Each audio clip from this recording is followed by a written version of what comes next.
Hi friends, எல்லாருக்கும் வணக்கம். சின்ன மருமகள் சீரியல்ல நாளைக்கு எபிசோட்ல என்ன நடக்க போகுது அப்படின்னாங்க இந்த வீடியோல பார்க்க போறோம். தமிழ்ச்செல்வி காலேஜ் எல்லாம் முடிச்சுட்டு நைட்டு வீட்டுக்கு வராங்க. அப்போ இன்னும் அப்பா வரல அப்படின்னு சொல்லிட்டு பேசிட்டு இருக்கும்போது அவங்க அப்பா வந்துடுறாரு.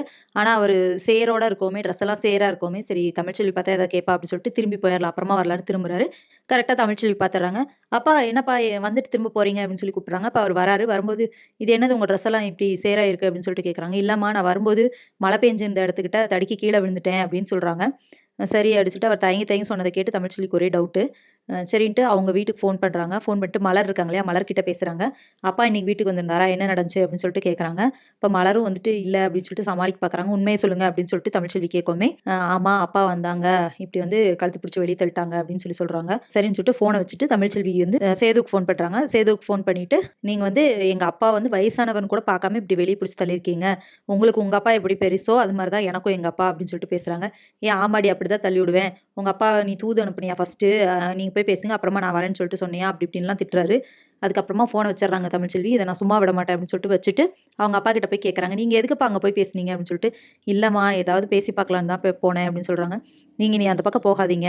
என் குழந்தைய என்னால பார்த்துக்க முடியும். உங்களையும் பார்த்துக்க முடியும். நான் படிச்சுக்குவேன். நீங்க பேசாம இருங்க. இனிமே இத பத்தி இந்த விஷயத்துல நீங்க எதுவுமே தலையிடாதீங்க" அப்படின்னு சொல்லிடுறாங்க.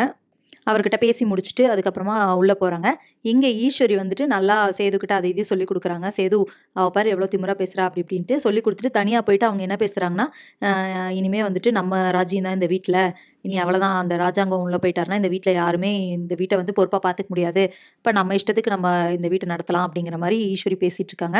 அதுக்கப்புறமா தமிழ்ச்செல்வி உள்ள போனாங்களே, அவங்க வந்துட்டு ஃபோன் எடுத்து பார்த்துட்டு இருக்காங்க. அப்போ காலேஜ்ல அந்த ஃபோட்டோஸ டெலீட் பண்ண சொன்னாங்க அந்த ஃபோட்டோஸ்லாம் வந்துட்டு யோசிக்கிறாங்க. இது என்ன பண்ணலாம் அப்படின்ட்டு அந்த ஃபோட்டோஸ் வந்து 30 டேஸ்க்கு டெலீட் ஆகாது.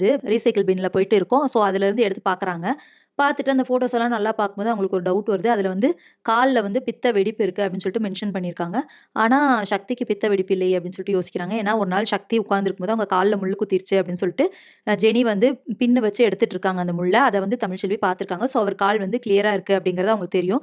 அத வச்சு யோசிச்சு பார்க்குறாங்க. ஸோ, அவர் கால்ல எதுவுமே இல்லையே அப்படின்னு சொல்லிட்டு கருப்புக்கு ஃபோன் பண்றாங்க. கருப்புக்கு ஃபோன் பண்ணிட்டு, "அண்ணே நான் ஒரு விஷயம் சொல்லுவேன்" அப்படின்னு சொல்றாங்க. சொல்லு தமிழே" அப்படின்னு சொல்லிட்டு கருப்பு கேட்கறாரு. அப்போ இது இறந்தது வந்து சக்தி அண்ணனா இருக்க வாய்ப்பே இல்ல அப்படின்னு சொல்றாங்க. என்ன சொல்ற? அப்படி கருப்பு கேட்கறாரு. இல்ல நான் வந்து அந்த போஸ்ட்மார்டம் ரிப்போர்ட் பார்த்தேன். அதுல வந்து அவர் கால்ல வந்து பித்த வெடிப்பு இருக்குன்னு சொல்லிட்டு மென்ஷன் பண்ணியிருக்காங்க.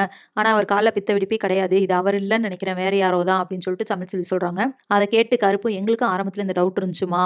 ஆனா வந்துட்டு லாயர் கிட்ட சொன்னா அவர் வந்து அப்படியெல்லாம் இல்ல கன்ஃபார்ம் பண்ணிட்டாங்கங்கிற மாரி சொல்லி சமாளிச்சாரு அப்படின்னு சொல்றாங்க. இல்ல இதுல ஏதோ தப்பு நடந்திருக்கு. நீங்க என்னன்னு கண்டுபிடிங்கண்ணே அப்படின்னு சொல்லிட்டு தமிழ்ச்செல்வி வச்சுர்றாங்க.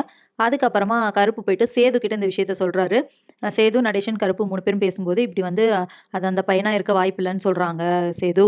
அத ஏதாவது பண்ணி நம்ம கண்டுபிடிக்கணும் அப்படின்னு சொல்றாங்க. சரி நம்ம லாயர் கிட்ட பேசலாம் அப்படின்னு சொல்லிட்டு இவங்க எல்லாருமே கிளம்பி லாயர் கிட்ட போய் பேசுறாங்க. அப்ப லாயர் கிட்ட நாங்க ஏற்கனவே சொன்னோம் இல்லையா டவுட்டா இருக்குன்னு சொல்லிட்டு அதே மாரி டவுட் தான் வந்திருக்கு. அந்த பையனோட கால்ல பித்த வெடிப்பே இல்ல. ஆனா வந்துட்டு பித்த வெடிப்பு இருக்குன்னு சொல்லி அதுல மென்ஷன் பண்ணியிருக்காங்க போஸ்ட்மார்டம் ரிப்போர்ட்ல அப்படின்னு சொல்லிட்டு சொல்றாங்க. அப்படியா அப்படின்னு சொல்லிட்டு லாயரும் ஷாக் ஆகுறாரு. ஆமா அப்ப அந்த பையன் கிடையாது. இறந்தது அந்த பையன் இல்ல. நாங்க முன்னாடியே சொன்னோம் தானே அப்படின்னு சொல்லும்போது, சரி நம்ம விசாரிக்கலாம். இதுல வேற ஏதோ நடந்துட்டு இருக்கு. சரி நம்ம விசாரிச்சோம்னா கண்டிப்பா அப்பாவ வெளிய கொண்டு வர முடியும் அப்படின்னு சொல்லிட்டு லாயர் சொல்றாரு. சோ இதுக்கப்புறம் என்ன நடக்க போகுது? எப்படி விசாரிச்சு ராஜாங்கம் தப்பு பண்ணல அப்படின்னு கண்டுபிடிச்சு அவர் வெளிய கொண்டு வர போறாங்க. அது மட்டும் இல்லாம தமிழ்ச்செல்வி எந்த தப்புமே பண்ணல. ஈஸ்வரி தான் இதுக்கெல்லாம் காரணம் அப்படிங்கிற விஷயம் தெரிஞ்சுச்சுன்னா என்ன நடக்கும்? இதெல்லாம் இனி வர்ற வீடியோல ஒண்ணொண்ணா பார்க்கலாம் ஃபிரெண்ட்ஸ். அதுவரைக்கும் வெயிட் பண்ணுங்க. நன்றி. வணக்கம்.